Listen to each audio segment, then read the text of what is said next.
Kw'izina rya Data n'irya Mwana n'irya Mutima Mweranda, amen.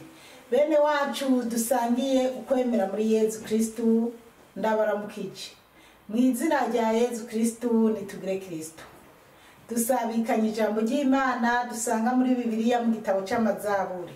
Tugeze ku izaburi yaho y'119, tuyihera ku karongo ka mbere tuyigeze ku karongo ka 16. Ijambo ry'umutwe riravuga ngo harahiriwe ugendera itegeko ry'Umukama. Hahiriwe abagendera mu nzira zitunganye bagakurikiza itegeko ry'Umukama. Hahiriwe abazigama amabwirizwa yiwe bakamurondera n'umutima wabo wose. Eka ntibarenganye bagendera mu nzira ziwe. Ni wewe washinze amateka yawe ngo bayazigame neza. Ese inzira zanje zorama kugira ngo nkurikize imigenzo yawe. Niho rero ntazomaramara ninahazwa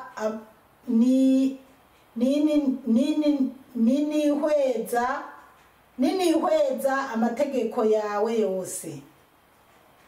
Nzogushimagiza n'umutima ugororotse mu kwiga ingingo z'ubutungane bwawe.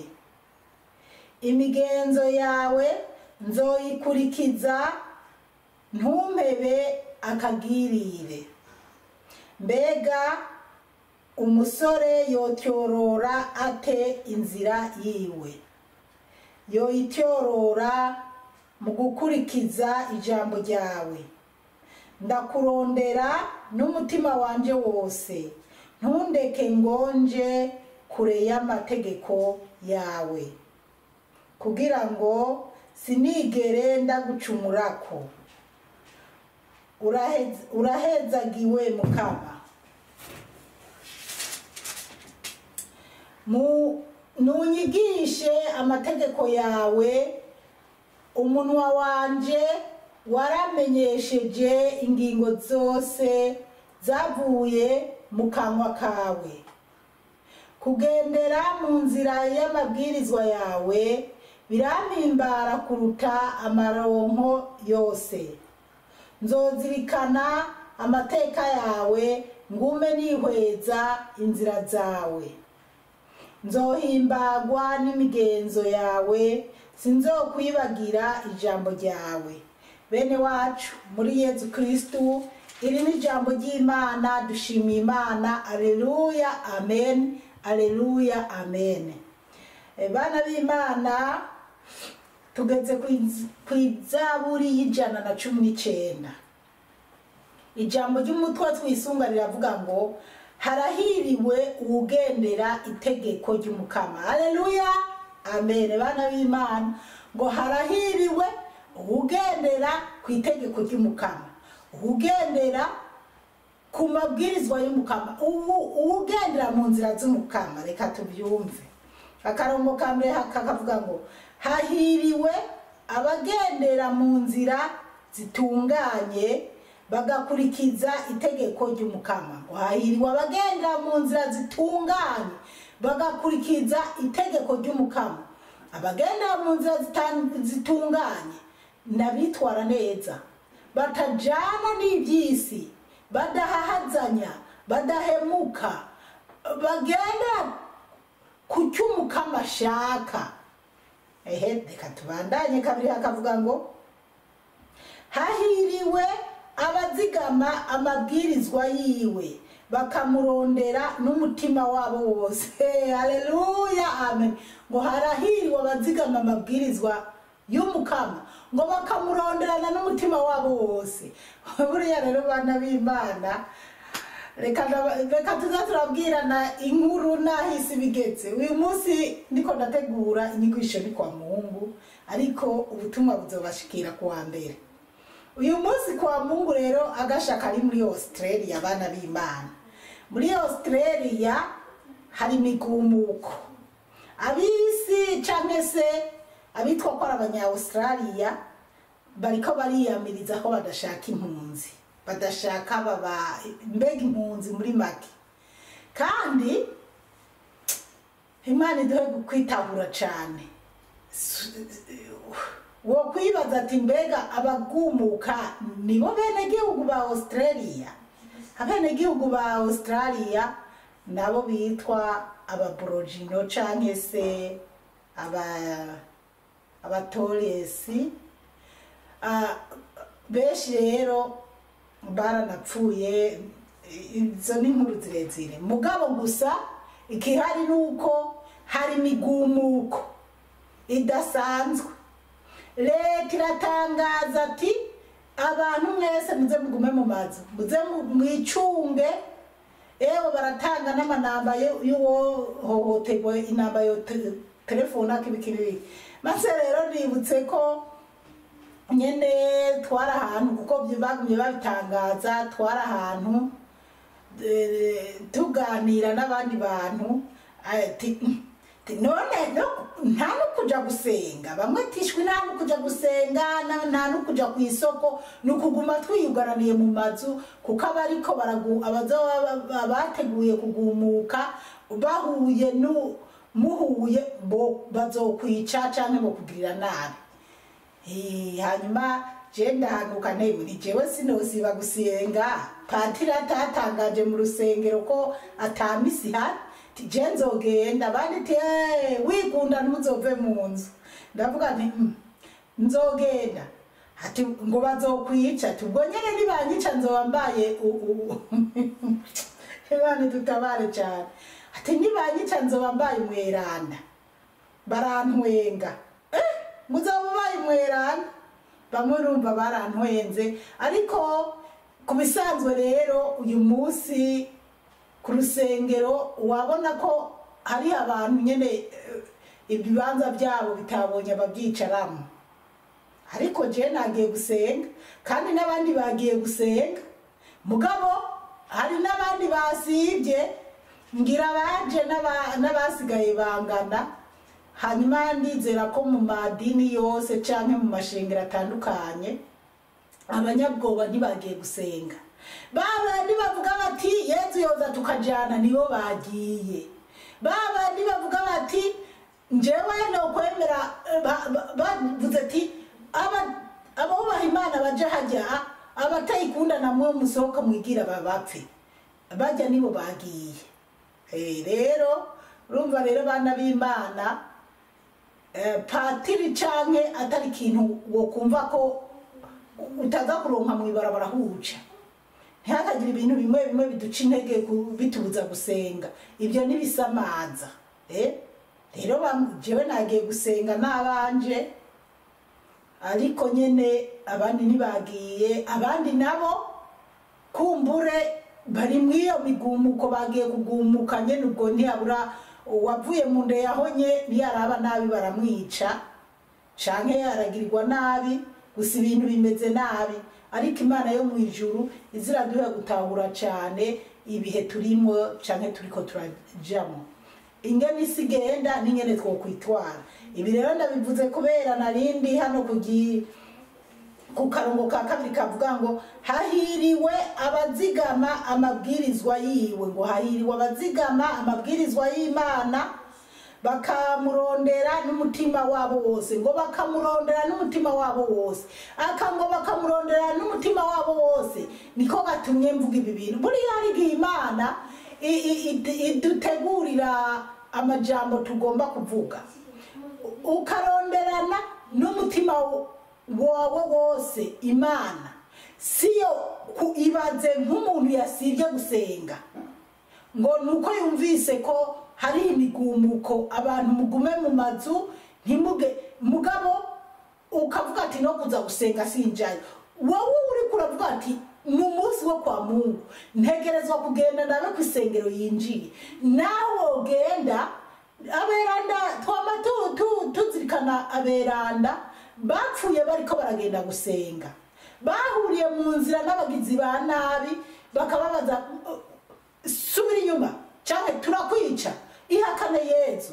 ntaho rero nk'ubu bitaniye no kwihakana Yezu ukanka kuja gusenga kandi ari umunsi wo kuza gusenga. N'abari muri Egiputa babohojwe ku nguvu, bavuga ati turagenda gusenga, turekure wowe Farawo tugende gusenga, ikiganza cy'Imana kikabijamo.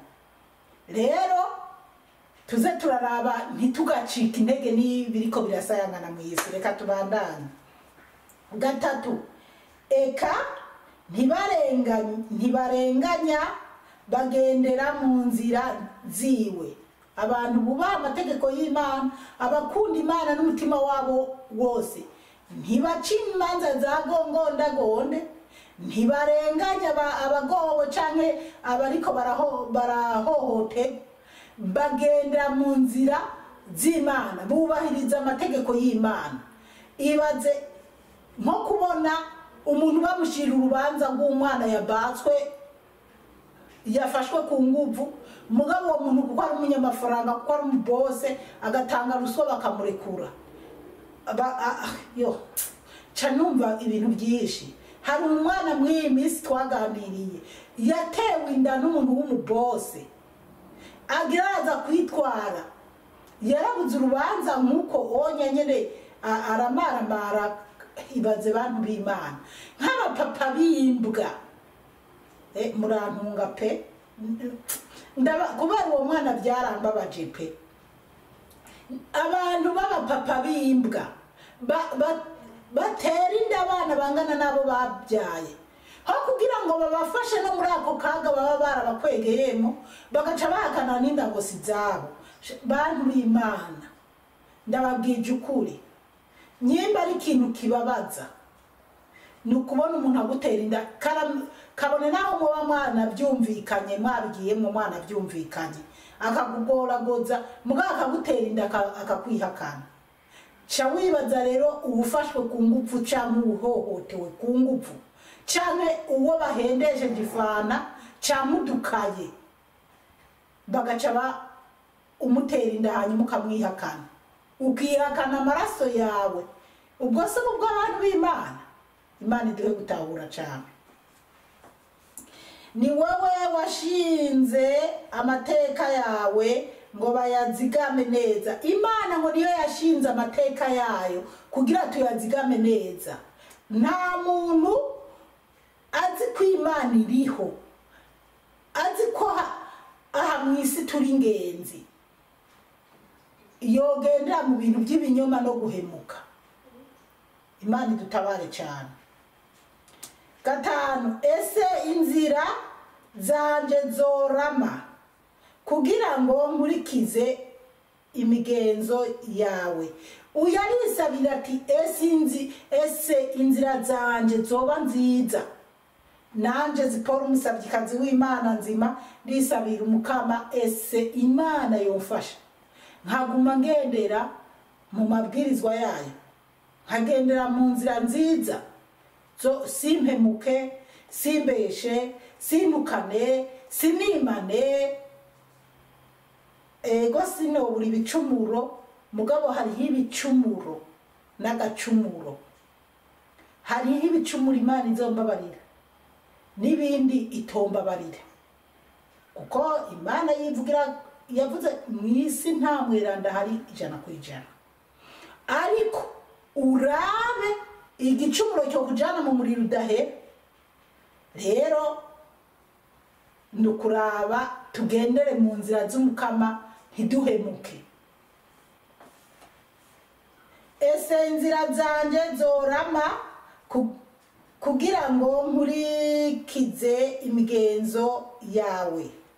Niho rero ntazomaramara nini hweza amategeko yawe yose. Ngo agendere mu nzira nziza z'umukama kugira ntazamaramare. Hari n'ibyaha ukora ukamaramara bimaramaje. Nzogushimagiza n'umutima ugororotse mu kwiga ingingo z'ubutungane bwawe. 8, imigenzo yawe nzoyikurikiza ntumpebe akagirire. Arisabira ngo imigenzo y'umukama ayikurikize kugira Imana ntimuhebe akagirire. Bisabe nawe Imana mu bikomeye ikwibuke ntiguheba akagirire. Niba guhohotera Imana ikwibuke ntiguhebe. Nshaka tuze turihutisha kubera ko iminota hajya nababwiye inkuru za Australia, iminota yabaye yihuse. 9, mbega umusore yotyorora ate inzira yiwe?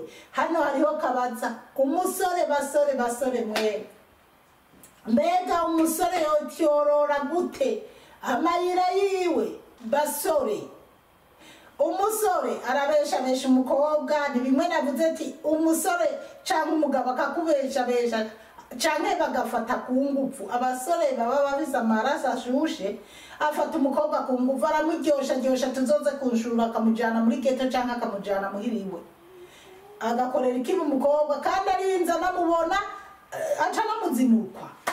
Imana idutabare cyane, akamutana ingorane. Basore mumere nk'uyu musore rero, wogendera gute mu nzira z'Imana? Uwo musore yarabaza, yoyityorora mu gukurikiza ijambo ryawe. Mbega umusore yotyorora ate inzira yiwe? Yoyityorora mu gukurikiza ijambo ry'Imana. Murumva abana b'Imana, abasore, gukurikiza ijambo ry'Imana. Ntiwipfuze gusambana, ntusamba, ntiwibe, ntiwipfuze kwiba. Abasore bo muri ibi bihe, ntimwipfuze kwiba, ntimwipfuze gusambana, ntimusambane, ntimuhemuke. N'ayandi mabwirizwa 10, ndakurondera n'umutima wanje wose, ntundeke ngo nje kure y'amategeko yawe. Uronderana umutima wiwe wose umukama, ukisabira ati ntundeke mukama ngo nje kure yawe. Ijambo ryawe naribitse mu mutima wanje kugira ngo sinigere ndagucumurako. Ngo ijambo yaribitse mu mutima kugira ntacumure ku mukama. Wowe ijambo ry'umukama waribitse, ijambo ry'umukama ribika mu mutima wawe, urabe ntucumure ku mukama ngo bikubuze amahirwe yo kuzinjira mu bwami bw'ijuru. 12, urahezagiwe mukama. Haleluya, amen. Kandi niko kuri, umukama arahezagiwe. Umukama ni mwiza, umukama ni nyenimbabazi n'ikigongwe, afise ikigongwe kishi. Turondere rero umukama kwizo mbabazi ziwe zidakama. Nunyigishe amategeko yawe. Imana none iyi ni Zaburi ya kera, Yesu Kristo ataraza, ngo nunyigishe amategeko yawe. Imana irabiraba taha, okay. Na ya mategeko 10 nabahaye, hari hayaza arabagora. Bwa mbere 650, 650 na 10. Hanyuma Yesu araza. Umusore mwajya mwigisha nokora iki ngo nze ntorana ubuzima budahera. Genda ugenze uko mwigisha ibwirizwa risumba yandi nirihe? Urakunda umukama Imana yawe n'umutima wawe wose n'ubwenge bwawe bwose. Ngo kandi urakunda mugenzi wawe nkuko wikunda wewe nyene. Rero Imana iraraba ndabigishe, reka manuke twicarane nabo, dusangire nabo. Aho rero niho duca tubona Yesu Kristo avuye mu ijuru akamandagara no mu nda ya Bikira Mariya ngo ba mu mezi 9 ati bose bamenye. Haleluya, amen. Yesu Kristo agenda akina n'abandi bana, agendana n'abandi bantu, atora ba Petero na ba Yohani, ba Marita, abo bose Yezu arabigisha gushika naho biza vyandikwa no mu bitabo.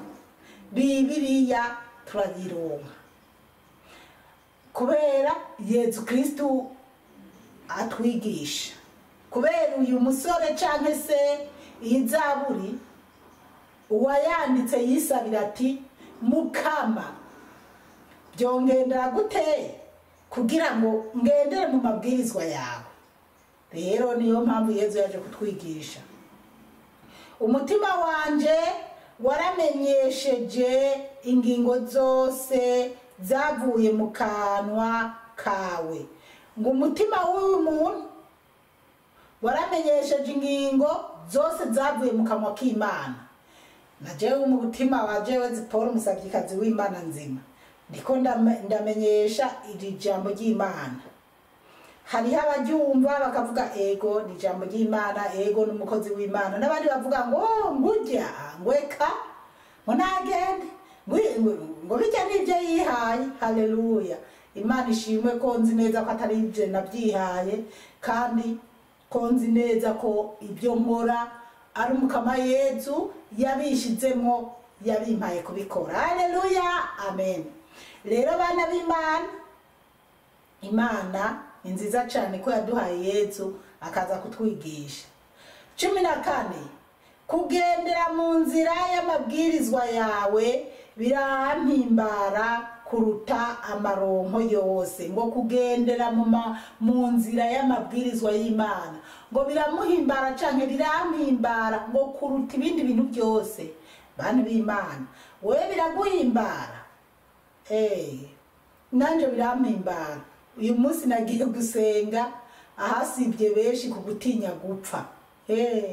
Haleluya. Niyashimwe Yezu yashoboje. Bana b'Imana, byakomera byoroha, Imana ni number 1. Ukaba uzingitiriye ubwo buzima bwawe ngo ntibukuveko, ariko amaherezo uzopfa nta kabuza. Byoba byiza rero aho bikomeye wemeye ugapfira Imana ariko utihakana Imana. Abamaratiri b'Ubugande baremeye barapfira Imana. Aberanda benshi bagiye bapfira Imana. Rero gupfa naho upfuye uri kwiba, upfuye uri mu busambanyi, dusigaye tubona abantu benshi bapfa kubera bari mu busambanyi. Umugabo bamufatiye ku mugore w'abandi, ubwo nyene baramwisha arapfuye ararangiye. Uwagiye he? Agiye mu ijuru. Imana idutabare cyane.